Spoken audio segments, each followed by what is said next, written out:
Okay, let's unpack this. We've got quite a stack of sources today. We really do. And they show these powerful, sometimes clashing global currents. We're seeing a world facing, well, enormous pressure. Things like systemic protests, against corruption. Yeah, and then this quiet despair of demographic collapse in some places. And some really disturbing new kinds of online crime emerging. But it's not all bleak. The sources also show these strong countercurrents. Right, like incredible breakthroughs coming from, well, seemingly obscure research. Just pure curiosity driving it. And these really resilient social movements that just refuse to give up. So our mission today for you is to dig into these different events and pull out the critical insights, what connects them. Exactly. We'll start with a pretty powerful anniversary in Serbia. It kicked off a whole year of protests. Then we'll look at why funding basic science, just for the sake of knowing stuff, might be more crucial than ever. And finally, we'll touch on the challenges facing remote island communities. It's a global issue, really. From a kind of quiet depopulation crisis in Greece To the really immediate, violent impact of climate change we just saw in the Caribbean. Okay, so let's start where that awful tragedy struck in Novi Sad, Serbia. Right, almost a year ago now, November 1st, 2024. That concrete canopy at the railway station entrance, it just collapsed. Yeah, killed 16 people. Just horrific. And what's really striking is how that tragedy didn't just lead to mourning, it actually sparked a whole movement. It did. Students immediately mobilized, formed this nationwide protest network. And their core belief, the thing driving them, is that corruption and systemic negligence were the real causes behind the collapse. Their commitment has been, frankly, extraordinary. Their slogan, "You've got blood on your hands." We see it everywhere, those red palm prints online and off. And they're taking it beyond Serbia's borders, too. Running to Brussels, cycling all the way to Strasbourg. Wow. Yeah, trying to petition the EU directly. I mean, that's a huge display of civic energy sustained for almost a year. It really is. But here's the crucial question, right? After all that time, all that pressure, have they actually forced any real political accountability? Well, that's the thing. No, not really. Not yet. So what are the authorities doing? How are they holding the line against this? The ruling party, the SNS, they're using a pretty classic playbook. It's multi-pronged. Okay. You've got the hard tactics, the obvious stuff, smear campaigns targeting the students, physical attacks, police interventions, trying to stamp it out. But there's more subtle stuff too, right? The sources called it softening up. Exactly. Things like offering cheap housing loans specifically for students. Ah, right. And suddenly higher salaries for university lecturers. Yeah. It's an attempt to sort of buy off grievances, maybe. Or at least peel people away from the movement by making life a bit easier. Address the symptoms, not the cause. Precisely. They're trying to make it economically harder for people to keep protesting rather than dealing with the demand for accountability. So where does that leave things? Well, political scientist Zoran Stojiljkovic summed it up with this really potent phrase: a balance of powerlessness. A balance of powerlessness. Wow, stop there. That's pretty chilling.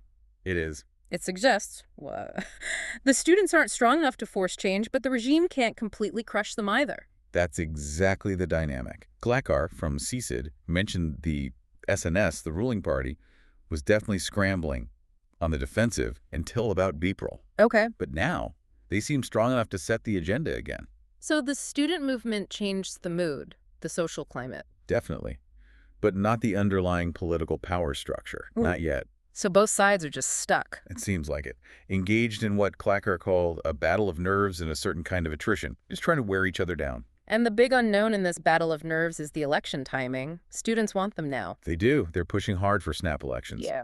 But President Vucic's being very vague, just saying sometime next year. Which gives the ruling party control. Right.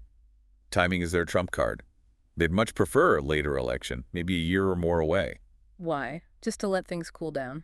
Partly. But also, it gives them time to deliver some good news. They need wins. Like what? Well, big things like sorting out stable gas supplies, dealing with those U.S. sanctions still hanging over the Russian-owned NIS oil company. Things that affect everyday life. Stability. That's the counter-narrative to the students' call for change. Exactly. For the SNS base, that's powerful. But the students aren't just waiting around. Not at all. The sources say they're preparing at full steam right now. Building what? Like actual election infrastructure? Yeah, training observers, putting together candidate lists. And interestingly, they're making those lists deliberately diverse. Oh, so? Different educational backgrounds, people from different regions, different political leanings even. So uniting around one core goal. Seems like it. A better, properly run, just society. They're not just a protest anymore. They're organizing for the long haul. A real political project. That sustained effort, that focus on systemic change, it's critical. And speaking of systems under threat, let's shift from political structures to something maybe quieter, but just as profound. Demographic collapse. Exactly. We're moving from the decay of political systems to the decay of populations. Let's look at Greece. Yeah, the birth rate there is really low, Uh. about 1.3 births per woman, Which is way below the 2.1 needed just to keep the population stable, right? far below.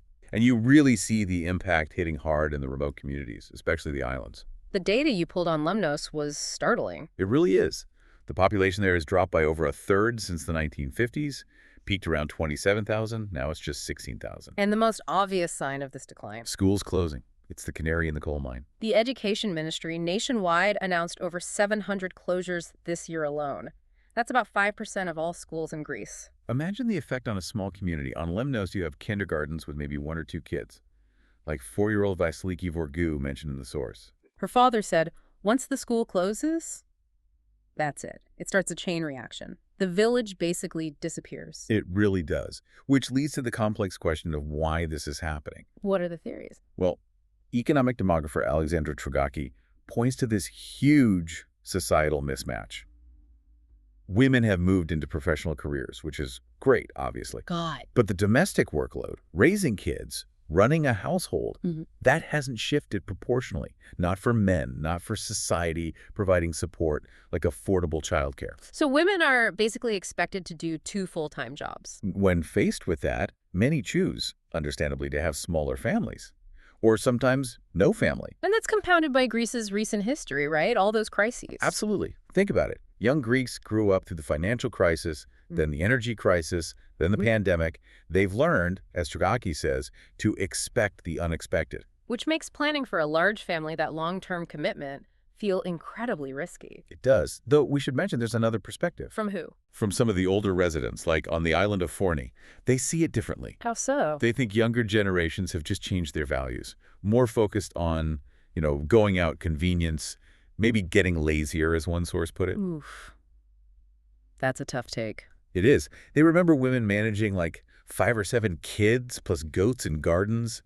It highlights a real generational gap in how people see work-life balance, maybe. So you've got these different views on the cause. Is anyone trying to fix it? The Greek government is definitely trying. New tax incentives for families. And there are nonprofits stepping in too. Yeah, like Opigenesis. They do practical stuff, paying thousands of euros for medical care, transportation for pregnant women on small islands, helping them overcome the logistical nightmare. Allowing some women to actually have the larger families they dreamed of. Exactly. It helps on the margins. But the core crisis, it's still existential. And it leads to tough debates, like about immigration. Right.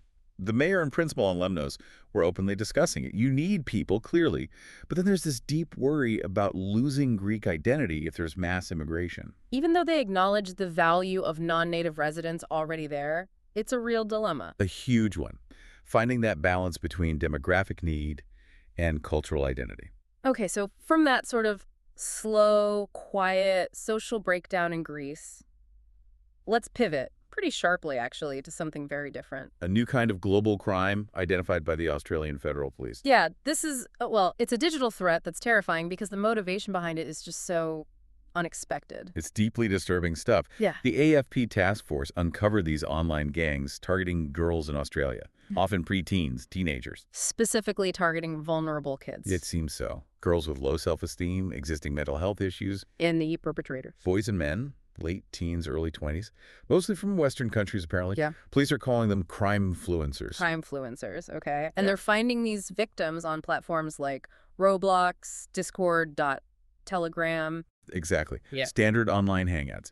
But here's the bit that just flips the script, as you said.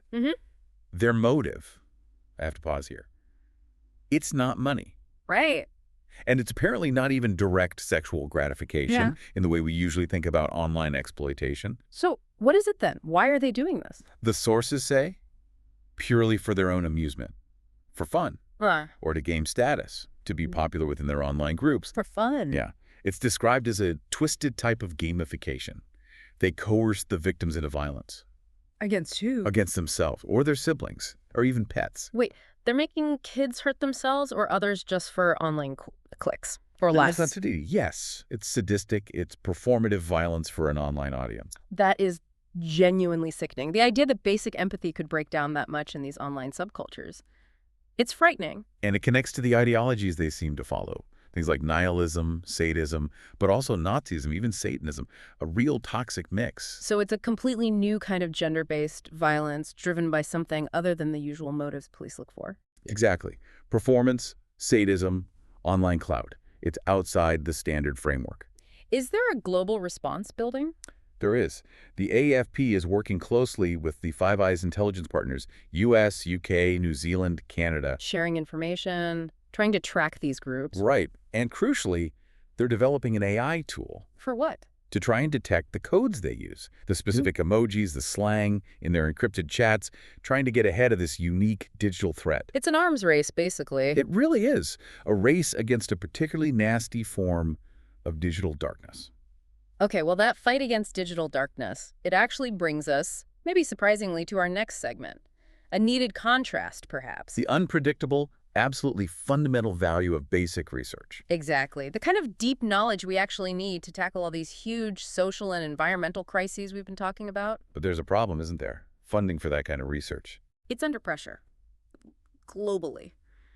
Budgets for what they call fundamental research. You know, studies just trying to advance knowledge for its own sake. They're being squeezed. Funders seem to increasingly want research with immediate, obvious economic payoffs. Stuff you can measure quickly. Yes, something you can put on a spreadsheet this quarter, and the cuts are real. They are. The U.S. National Science Foundation, the NSF, had to terminate 1,600 grants. That's $1 billion worth of research gone. Wow. And they're facing a proposed 55% budget cut. It's huge. Even the EU is thinking about putting defense research into its main civilian science program, Horizon Europe, blurring those lines. Is anyone bucking the trend? But China, interestingly, they're actually planning to increase funding for fundamental research in their next 5-year plan. But the core issue remains, this idea that curiosity-driven science is somehow optional or a luxury. When actually it's completely foundational. Private companies, they rarely fund this long-term, truly basic stuff. The returns are too uncertain, too far off. And history just keeps proving this point, right?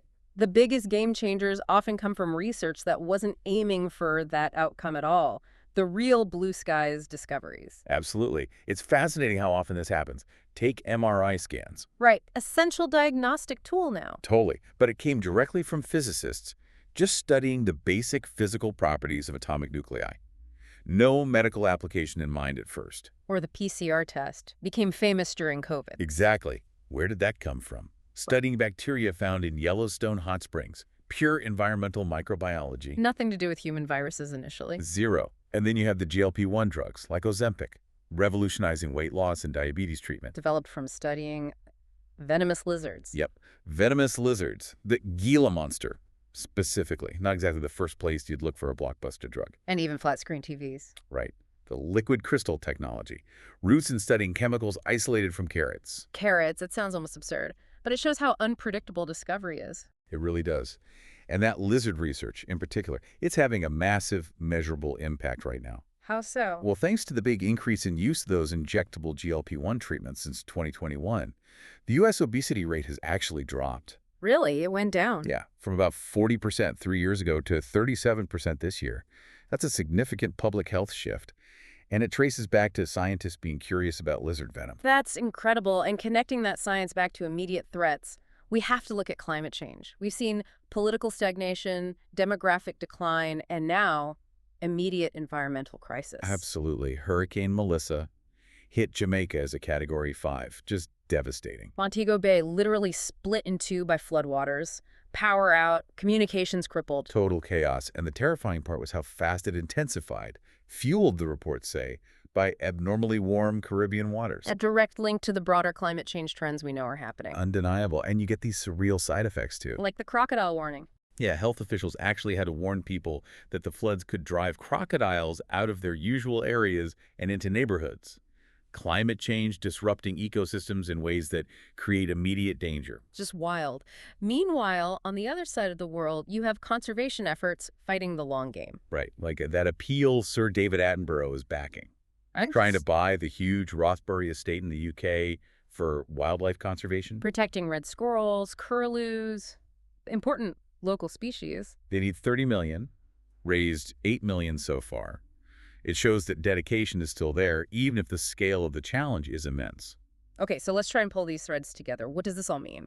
Well, we've seen this stark contrast, haven't we? Incredible human ingenuity on one side, like the science that gave us MRI, Ozempic. Matched against these really deep systemic pressures on the other. Political deadlock in Serbia. The struggle to keep communities alive against depopulation in Greece. The accelerating chaos of climate events like Hurricane Melissa.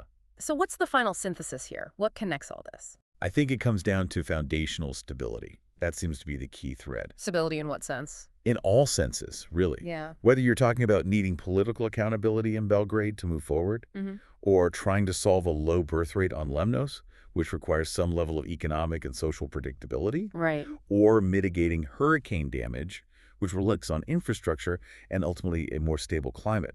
Progress just seems to depend on having a solid base. A base of stable institutions, maybe? Yep.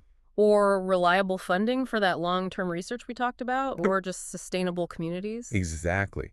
And when those foundations start to crumble, which they seem to be doing in different ways in many of these sources, Then the massive pressures become almost impossible to handle. that seems to be the takeaway. The stability of the foundation is everything. So we learned today that huge breakthroughs, things that literally save lives and reshape economies like Ozempic or MRI, often sprang from research that wasn't looking for a quick payout. It was just about advancing knowledge itself, pure curiosity. Right. So here's something to think about as you go about your day. If governments' funders continue to squeeze budgets for that kind of curiosity-driven science, are we just risking slower economic growth? Or is it more than that? Yeah. Are we potentially cutting off the source of the really fundamental, unpredictable discoveries we're going to desperately need to tackle the huge crises, climate, health, social, that we know are barreling down on us 20, 30 years from now? Something to consider.